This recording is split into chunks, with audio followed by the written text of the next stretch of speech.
থেকে আমাদেরকে কথা শুনতে হয়েছিল এই আদিবাসীরা কি জন্য কলকাতায় এসেছে। আসলে কলকাতার মানুষ সেদিন বুঝতে পারেনি আমাদের মানুষের যে এত খিদে, তারা সেদিন বুঝতে বা উপলব্ধি করতে পারেননি। সেদিন আমরা উপলব্ধি করতে পেরেছিলাম যে আমাদের আদিবাসী সম্প্রদায়ের মানুষরা যেভাবে রয়েছেন বিভিন্ন জায়গায় ছড়িয়ে ছিটিয়ে, তাদের যে খিদে রয়েছে সেটা জানানোর জন্যই আমরা রানী রাসমণিতে ডাক দিয়েছিলাম। তারপরে আমরা মাঠে ময়দানে লড়াই করছি, বিভিন্ন জায়গায় স্লোগান করছি, আমাদের অধিকার আমাদের ছিনিয়ে নিতে হবে, আমাদের দাবি দেওয়া আমাদের নিশ্চিত করতে হবে। এইরকম দাবি দেওয়ার ভিত্তিতে যখন আমরা লড়াই করছি, তখন আমরা দেখতে পাচ্ছি আমাদের যারা আদিবাসী এমএলএরা আছেন তারা পিছন দিকে অধিবেশনের পিছন দিকে ঘুমোচ্ছেন। ভাবতেও লজ্জা লাগে যে কাছ থেকে আপনি বিলং করছেন, যিনি আমাদের জনপ্রতিনিধি, যাদের ভোটের মাধ্যমে আপনি এসেছেন, সেই এমএলএ এমপি যারা আছেন আমাদের আদিবাসী, তারা দুটো কারণে আমাদের ইন্টিমেশন নিতে চাইছেন না। আমাদের কাছে খবর এসেছে, আসলে তাদের কাছে কোনো উত্তর নেই। আমরা যে দাবি দেওয়া নিয়ে তাদের কাছে যাওয়ার চেষ্টা করছি, তাদের কাছে উত্তর না থাকার জন্য তিনি পালিয়ে বেড়াচ্ছেন। আর এখানে খোঁজঝাড় গ্রামে আপনারা দেখেছেন, যার নাম সবার সামনে মুখে মুখে ঘুরে বেড়ায়, তিনি আমাদের নেত্রী, তিনি হচ্ছেন বীরবাহা। আমি নাম বলতে আমি দ্বিধাবোধ করছি না এই কারণে, আপনি যাদের প্রতিনিধি করছেন, যাদের জন্য আপনি ওই লাল গাড়ি নিয়ে আপনি ঘুরে বেড়ান, আপনাকে মনে রাখা দরকার সেই মানুষগুলোর খিদে কিন্তু এখনো মেটেনি। তাদের চিন্তা ভাবনা, তাদের দৃষ্টিভঙ্গিকে আপনি যদি সম্মান না দিতে পারেন, তাহলে আগামী দিনের এই সাধারণ মানুষগুলো ভাববে যে আপনি ওই অধিবেশনে যাবেন কি যাবেন না। এরকম একটা দৃষ্টিভঙ্গি দিয়ে আমরা এই গণডেপুটেশনটা দেওয়ার চেষ্টা করেছি। আপনারা অনেকেই মনে করতে পারেন এই আদিবাসীরা যদি আমাদের আদিবাসীদের কথা না বলতে পারে, তাহলে ও আদিবাসীরা আমাদের কথা বলবে কেন? কিন্তু আমরা জানি আমাদের আদিবাসী ভাই বোনেরা, আদিবাসী এমএলএ এমপিরা আমাদের কথা না বললেও অনেক আদিবাসী যারা এমএলএ এমপি আছেন তারা আমাদের হয়ে কথা বলেন। তাই আমাদের প্রথম টার্গেট ছিল, রানী রাসমণির পরে আমরা ভাবতে শুরু করেছিলাম যে না, আমরা গণডেপুটেশন যদি দিতে হয় তাহলে আদিবাসী এমএলএ এমপিদের ঘুমটা আগে জাগ্রত করতে হবে। তারা ঘুমিয়ে পড়েছেন, অধিবেশনের পিছন দিকে ঘুমিয়ে আছেন। সারা বছর ধরে তারা গাড়িতে চড়েছেন, কিন্তু তারা কাজ করেননি। তাই আমাদের ইন্টিমেশন নেওয়ার ক্ষেত্রে তিনি গড়িমসি করছেন। আমরা যে দাবিগুলো বলছি, আমরা বারবার অনুরোধ করেছি আপনারা আমাদের কথাগুলো শুনুন। যদি আপনার মনে হয় এটা নিয়ে আপনার বলার কিছু অধিকার আছে, বলার জন্য আপনার যদি চেষ্টা করেন, তাহলে আপনার সিটটা কেউ নেবে না, আপনাকে চেয়ার থেকে কেউ তাড়িয়ে দেবে না। কিন্তু আপনি আতঙ্কে ভুগছেন, আগের থেকেই ভাবছেন আমি যদি বলি আর দিদি যদি শুনতে পাই তাহলে হয়তো আমার চেয়ারটাই চলে যাবে। আপনি আর কি করবেন? কতহারা শিশুর মতো ঘুরে বেড়াবেন। এরকম একটা অবস্থার মধ্যে দাঁড়িয়ে আছেন। আপনার লজ্জা করে না? আপনি যখন জনপ্রতিনিধি হিসেবে যখন আপনি আদিবাসীদের প্রেম প্রীতি দেখাতে যান, যখন এক হাত ধরে আরেক হাত ধরে যখন নাচানাচিটা করেন, যখন আপনি প্রেম বা বর্ষণ করার চেষ্টা করেন স্টেজে বিভিন্ন জায়গায়, তখন আপনার মনে হয় না এই আদিবাসীদের আমি ঠকাচ্ছি? যে আদিবাসী ভাই বোনেরা নিজেদের অধিকার লড়াই করার জন্য চেষ্টা করতে, সেই অধিকারকে আপনি বঞ্চিত করার চেষ্টা করছেন, এটা কিন্তু আপনার ভাবা দরকার আছে। আমরা যে আন্দোলনগুলো করার চেষ্টা করেছি আপনারা জানেন, এরই মধ্যে ফেক সার্টিফিকেট নিয়ে একটা ইংরেজি শব্দ বাংলা হচ্ছে ভুয়ো সার্টিফিকেট। এই ভুয়ো সার্টিফিকেটটা কি? এই ভুয়ো সার্টিফিকেট হচ্ছে আপনার জাতিগত শংসাপত্র। এই জাতিগত শংসাপত্রটা কি? আপনার যে কোনো কাজে, যে কোনো জাতির পরিচয় হিসেবে আপনি শংসাপত্র পান, এবং সেখান থেকে সুযোগ সুবিধা আপনার গভর্নমেন্টের আছে। ভারত সরকারের 7.5% আছে, পশ্চিমবঙ্গ সরকারের 6% আছে।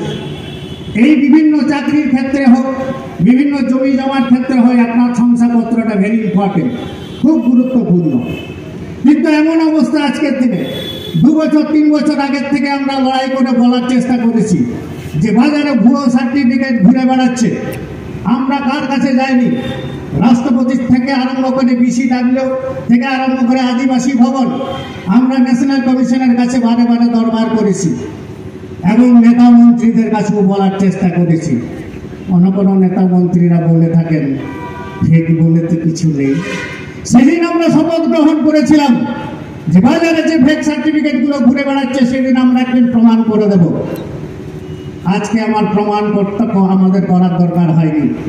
মাননীয় মুখ্যমন্ত্রী আলিপুরদুয়ারে গিয়ে বললেন না, বাজারে ফেক সার্টিফিকেট অনেক আছে। কথাই হয়েছে দুয়ারে সরকারের মধ্য দিয়ে ফেক সার্টিফিকেট বেরোচ্ছে। তাই আমাদের যে 6% যেখানে 6টা পাওয়ার কথা, সেখানে ও আদিবাসীরা, কেউ চৌধুরী, কেউ বিশ্বাস, আপনারা বাপের কালে শুনেছেন কোনো তালিয়া পারভিন বলে কোনো ও আদিবাসী সে এসটি হতে পারে, কোনো মজুমদার এসটি হতে পারে। আপনার ভাবতে অবাক লাগবে। তাহলে আপনি যে এসটি হিসেবে যত পরিচয় দেন, মজুমদারে যদি এসটি হয়ে যায় আর পারভিন সুলতানা যদি এসটি হয়ে যায়, তাহলে আপনি সবাইকে এসটি করে দিন। আমাদের এসটি দরকার নেই, সবাইকে এসটি করে দিন। এইরকম লড়াই যখন আমরা করার চেষ্টা করেছি, তারপরে আজকে বাধ্য হয়ে হাইকোর্ট যখন 2 থাপ্পড় দিয়েছে, রাজ্য সরকারকে বলার চেষ্টা করেছে যে একটি পচা আপেল যদি আপনার রাজ্যে জন্মায়, একটা পচা আপেল যদি থাকে, তার দায় কিন্তু রাজ্য সরকারের। আর যারা এসডিওরা, যারা সার্টিফিকেট বিলি করছেন, যারা সার্টিফিকেট ইস্যুইং অথরিটি, তাদেরকে বলেছে কি হাইকোর্ট বলেছে তার দায় আপনাকে নিতে হবে। আপনি যদি কোনো ক্রমে ভুল করেন, তার দায় আপনার উপরে বর্তাবে এবং প্রয়োজন হলে বিভাগীয় তদন্ত হবে। এরপরে চিন্তা করতে শুরু করেছে। পরের দিন আপনারা অবাক হয়েছে, পরের দিন চিফ সেক্রেটারি, পশ্চিমবঙ্গ সরকারের চিফ সেক্রেটারি সব ডিআইকে ডিএমকে চিঠি দিয়ে জানাচ্ছে যে যতগুলো ফেক সার্টিফিকেট আপনাদের মনে হচ্ছে যারা কাস্টের সঙ্গে মিলছে না, আপনি ভাবতে পারেন মজুমদার লিখছে সান্তাল, সবটা সান্তাল। আরে আপনি যে সান্তাল আছেন, আপনার সঙ্গে তার কোনো ক্রাইটেরিয়াই মেলে না, কোনো বৈশিষ্ট্যই মেলে না, তারপরে সে সান্তাল লিখে সার্টিফিকেট নিয়ে যাচ্ছে। কিছুদিন আগে আপনারা সোশ্যাল মিডিয়াতে দেখবেন, কিছুদিন আগে এসসি সার্টিফিকেট বের করেছেন, আর বদর বুঝে দুয়ারে সরকারে এসটি সার্টিফিকেট নিয়ে নিয়েছে। আমরা সরকারকে বলতে চাই, আপনি যখন মুখে মুখে স্বীকার করেছেন যতগুলো সার্টিফিকেট হয়েছে সবগুলো আপনি ভেরিফিকেশন করুন এবং যথাযথ ব্যবস্থা করুন। এটা যেমন আমাদের প্রথম দাবি ছিল। আজকে হাইকোর্ট যখন থাপ্পড় দিয়েছে, যখন মুখ্যমন্ত্রী নিজে স্বীকার করছেন, তখন তড়বড় শুরু হয়ে গেছে। এসডিওরা বলছেন না না না না না, তোমাদের সার্টিফিকেট আমি ইস্যু করব না। ঠিক এই সময়ে এই আন্দোলন যখন আমাদের দুর্বার গতিতে চলছে, ঠিক সেই সময়ে মাহাতো কুর্মী সম্প্রদায়ের মানুষরা তারাও বলছে এসটি হব আমরা। ভাবতে পারেন, আমরা তো বলিনি আপনারা এসটি হন না, অসুবিধা কোথায়?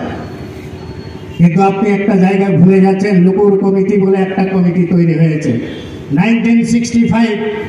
সেই লুকুর কমিটি অনুযায়ী ঝাড়খণ্ডের সরকার যখন কুর্মী মাহাতোকে এসটি হওয়ার জন্য সুপারিশ পাঠিয়েছিলেন 2004 সালে, সেদিন তাদের ফেরত এসেছিল। ভারত সরকার থেকে তাদেরকে পাঠিয়ে দেওয়া হয়েছিল লুকুর কমিটি অনুযায়ী আপনাদের মিলছে না। উড়িষ্যা সরকার 2014 সালে যখন পাঠানো হলো, সেখানেও রিজেক্ট হয়ে গেল। আর আমাদের মাননীয় মুখ্যমন্ত্রী বললেন 2017 সালে, বলো তোমাদের আমি এসটি করে দিচ্ছি, তোমাদের সুপারিশ আমি পাঠিয়ে দিচ্ছি। সেখানেও পাঠিয়ে দেওয়া হলো। আমরা সেদিন প্রতিবাদ করিনি। কেন প্রতিবাদ করিনি? আমরা মনে করি মজুমদার যদি মনে করে যে এসটি হবো, আপনি এসটি হতে পারেন, আমাদের কোনো আপত্তি নেই। ব্যানার্জি যদি বলে যে এসটি হবে, আমাদের কোনো অসুবিধা নেই। কিন্তু আপনাকে লুকুর কমিটির গাইডলাইন না মানতে হবে। তাহলে লুকুর কমিটির গাইডলাইন অনুযায়ী আপনি এসটি হতে পারছেন না। তারপরও কি করলেন? হাইকোর্টে কেস করে দিলেন। 5 জুন 2023 সেখানে কোর্ট বলে দিল যে না, এসটি করার ক্ষেত্রে আমাদের কোনো ভূমিকা নেই। সেদিন ডিসমিস হয়ে গেল। তারপরে কি হচ্ছে, পূর্ণি মাহাতোরা বুঝতে পেরেছেন আমি আর এসটি হতে পারবো না। অতএব সিএরআই যে রিপোর্ট আছে তাকে পরিবর্তন করতে হবে। দফায় দফায় আন্দোলন করার চেষ্টা করেছেন, আমরা এর উপরে প্রতিবাদ করতে শুরু করেছি। আমরা বলেছি যে কোনো আদিবাসী হতে পারে, যে কোনো তপশিলি উপজাতি হতে পারে, কিন্তু জোর করে কোনো আদিবাসীরা আদিবাসী হতে চাইলে আমরা কাউকে ছেড়ে কথা বলবো না, আমরা বলার চেষ্টা করেছিলাম সেদিন। তাহলে এরকমই আমাদের পরপর দুটো দাবি নিয়ে আমরা সংগ্রাম সংগঠিত করছি। তারপর তৃতীয় নম্বর কি আছে, ইউসিসি বিল, ইউনিফর্ম সিভিল কোড। এই ইউনিফর্ম সিভিল কোড মানে কি, আপনার একই ছাঁচে এক তলায় সবাইকে একসঙ্গে গা ভাসিয়ে দেওয়া। হিন্দু ম্যারেজ অ্যাক্ট আছে, যে হিন্দু ম্যারেজ অ্যাক্ট অনুযায়ী আপনার বিবাহ রীতি চলবে। কেন? আদিবাসীরা তো হিন্দু না, তাহলে আমরা হিন্দু ম্যারেজ অ্যাক্ট অনুযায়ী আমরা কেন রেজিস্ট্রেশন করব? সেই জন্য আমরা সেখানে প্রতিবাদ করেছিলাম। আমরা মনে করি আমাদের একটা কাস্টমারি ল আছে, আমাদের নিজেদের মতো করে আমাদের একটা আইন আছে। সেই আইন যদি রাখতে হয় তাহলে ইউসিসিকে বাতিল করতে হবে। এই দাবি আমরা দিয়েছি এবং এই দাবি আমরা উত্থাপন করেছি বিভিন্ন জায়গায়। আজকে গোটা পশ্চিমবঙ্গে দুর্বার গতিতে এই আন্দোলনগুলো চলছে এবং বিভিন্ন জায়গায় এই দাবি নেই আমরা এমএলএ এমপিদের কাছে আমরা যাচ্ছি। আমরা এছাড়াও কি বলেছি, আমরা বলেছি জঙ্গলমহল এরিয়াতে 5th শিডিউলের অন্তর্ভুক্ত করতে হবে। পেশা যে অ্যাক্ট আইন আছে, যে 2006 সালে যে গ্রাম সভা আছে, যে বনাধিকার আইন আছে, সেই বনাধিকারের যে গ্রাম সভাকে গুরুত্ব দেওয়ার কথা বলা আছে সেটাকে আপনাকে ইমপ্লিমেন্ট করতে হবে। 2023 সালে বন সংরক্ষণ একটা আইন নিয়ে চলে আসলেন, কেন? অযোধ্যাকে ধ্বংস করতে পারছেন না বলে? কেন? আপনি দেউচা পাচামিকে অধিকার করতে পারছেন না বলে? না, আমরা সেদিন মেনে নেব না, আমরা বলেছি। আপনারা ভাবতে অবাক লাগবে, দেউচা পাচামিতে আমরা কিছুদিন আগে পরিদর্শনে গিয়েছিলাম। সেখানকার মানুষগুলো যারা গ্রাম সভার অধিবাসী তারা বলছে আমরা এখানে চাই না, খোলা মুখ আমরা চাই না। সেখানে যা ইম্প্যাক্ট আছে, সেখানকার একজন করে চাকরি, আপনার 3টে ভাই, আপনারা 3 জন আছেন, একজনকে চাকরি দিচ্ছেন, 2 জনকে বসিয়ে দিচ্ছে। আর কাদের নিচ্ছে জমি? এই জমি নিচ্ছে আপনার 10 কাঠা থাকতে পারে, 20 কাঠা থাকতে পারে। আমি কিন্তু 20 কাঠা নেব না, 10 কাঠা দিয়েই আপনাকে নিতে হবে। ভাবতে পারেন, তাহলে বাদ বাকি জমিটা কি হবে? হ্যাঁ, জমি তাদেরই হবে, ওখানে পাট্টা দেওয়া হবে তাদেরই। এক হাতে আপনি নেন জমিটা আর এক হাতে আমাদের দিয়ে দিন, তবেই আপনি পাট্টা পাবেন, নাহলে পাট্টা পাবেন না।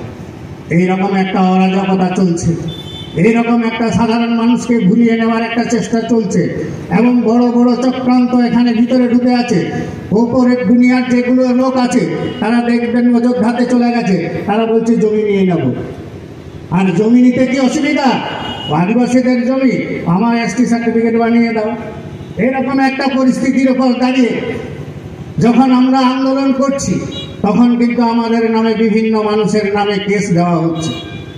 এছাড়া আমাদের বলেছে যে সাঁওতাল মিডিয়ামে আমাদের স্কুল চলছে, সেই সাঁওতাল মিডিয়ামগুলো কিভাবে চলছে আপনারা সবাই জানেন। কোনোটা বই নেই, কোনোটা পরিকাঠামো নেই, কোনোখানে মাস্টার নেই, কোনো জায়গায় টিচার নেই, কিন্তু গড় করে আদিবাসী সম্প্রদায়ের মানুষরা আমাদের অলচিকির মাধ্যমে আমাদের পড়াশোনা করছে। হয় নাকি? বাংলা ভাষায় যদি একটা বই না পান, ইংরেজি ভাষায় ইংলিশ মিডিয়ামে যদি একটা বই না পান, আপনি চিৎকার করতে শুরু করবেন। কিন্তু আমাদের আদিবাসী সম্প্রদায়ের মানুষ সহজে কোনো কিছু বলতে পারে না, অনেক চিন্তা করেও কিছু বলে না। তাই আমরা বলছি, আমরা কুটি কয়েক কিছু মানুষ যারা এখনও জেগে ঘুমোচ্ছেন, তারা আপনারা আসুন এবং লড়াইয়ে সামিল হন, কারণ আমাদের আদিবাসী মানুষদের বাঁচাতে হবে। আর সবচেয়ে বড় কষ্ট কোথায় জানেন তো? ছোট্ট ছোট্ট যখন ছেলেমেয়েরা, আপনার আছে আমার আছে, সেই ছোট্ট ছোট্ট ছেলেমেয়েরা এখন 2 বছর ধরে করোনাতে হোস্টেলগুলো উঠিয়ে দেওয়া হয়েছে। কোন রাজ্যে বাস করছে কি জানি, ভগবান জানে। নেই রাজ্যের বাসিন্দা সব হোস্টেলগুলো তুলে দিয়েছে। কেন? টাকা আসছে না। পুরুলিয়াতে একটা ঘটনা আপনাদের বলি, বারবার সেখানে ডেপুটেশন আমরা গেছি, সেখানে আমরা বলার চেষ্টা করেছি যে হোস্টেলগুলো অন্তত যে ছেলে মেয়েগুলো হোস্টেল পাচ্ছে না তাদেরকে আমরা হোস্টেলে রাখুন, তারা পড়াশোনা করতে পারছে না। একটা ছেলের বাড়ি হচ্ছে পুরুলিয়া, হোস্টেল আছে বান্দোয়ানে। আপনি ভাবতে পারেন পুরুলিয়া থেকে বান্দোয়ানটাকে সে যাবে কি করে? তাহলে এটা বুঝতে পারছেন না। কিন্তু আমাদের নেতা মন্ত্রীরা জেগে ঘুমোচ্ছেন, তারা বলছেন আমাদের মাননীয় মুখ্যমন্ত্রী মানবিক মুখ। হ্যাঁ, আমিও স্বীকার করি মানবিক মুখ। তাহলে আপনার মানবিক মুখটা কোথায় গেল?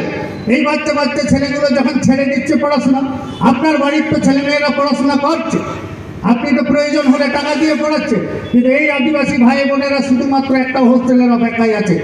তাহলে সেদিন আপনি দেখবেন না? এইরকম বেশ কয়েকটা কথা নিয়ে, এই কয়েকটা বিষয় দাবি নিয়ে আমরা আমাদের আদিবাসী এমএলএদের কাছে যাচ্ছি, এবং সেই এমএলএ এমপিরা আবার আমাদেরকে দেখে ওই পিছন দরজা দিয়ে পালিয়ে যাচ্ছেন। ভাবতে পারেন? আমরা বলেছি আপনি শুনুন আমাদের কথাটা, আপনি কাজ করুন না করুন অনেক পরের ব্যাপার, কিন্তু আপনার শুনতেও খারাপ লাগছে। দুটো এমএলএ, একজন হচ্ছে সন্ধ্যা রানী, আমাদের কাছে খবর এসেছে পুরুলিয়া থেকে, তিনি ইন্টিমেশন নেননি, আর এখানে হচ্ছে বীরবাহা। মানে বুঝতে পারছেন? তাহলে আপনাদের সিঁড়িতে তৈরি করা জমিতে হেঁটে হেঁটে উপরে উঠছেন, আর তিনি এখন এই সিঁড়িটাকেই ভুলে গেছেন। তাই আমাদের প্রতিবাদ ইউনাইটেড ফোরাম থেকে আমরা বলতে চাই, আগামী দিন এমন পদক্ষেপ আমরা গ্রহণ করব, সেদিন যদি আমাদের বুকের উপর দিয়ে গাড়ি চলে যায় তবু আমরা পিছু পা হব না। সেদিন কিন্তু আপনাকে ভাবতে হবে এই আদিবাসীদের জন্য আপনাকে লড়াই করতে হবে। যদি আপনার মনে হয় আর যদি আপনার ক্ষমতা থেকে বুলডোজার চালিয়ে আমাদেরকে ঘুরিয়ে দিন, আমাদের রক্তবিন্দু শেষ পর্যন্ত কথা বলবে যে আগামী দিনে এই ইউনাইটেড ফোরামের তরফ থেকে যা যা কর্মসূচি হবে সবই আমরা গ্রহণ করব।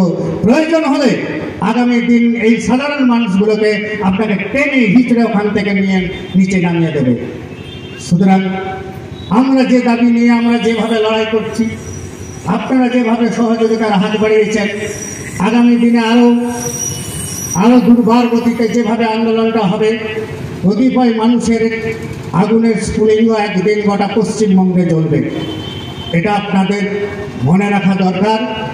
সুতরাং আগামী দিন আরো প্রস্তুত থাকুন, আরো কঠিন লড়াই, যে লড়াইয়ের মধ্য দিয়ে নিজের পেটের জন্যে, নিজের অস্তিত্বের জন্যে, নিজের জাতির জন্য লড়াই করতে হবে। আমি আশা রাখব যে আগামী দিন আপনারা আমাদের সঙ্গে যেভাবে সহযোগিতা হাত বাড়িয়েছেন এইভাবে সহযোগিতার হাত বাড়াবেন। এইটুকু কথা বলে সকলকে অনেক অনেক অভিনন্দন, নমস্কার, ভালোবাসা জানিয়ে আমি আমার কথা শেষ করছি। নমস্কার।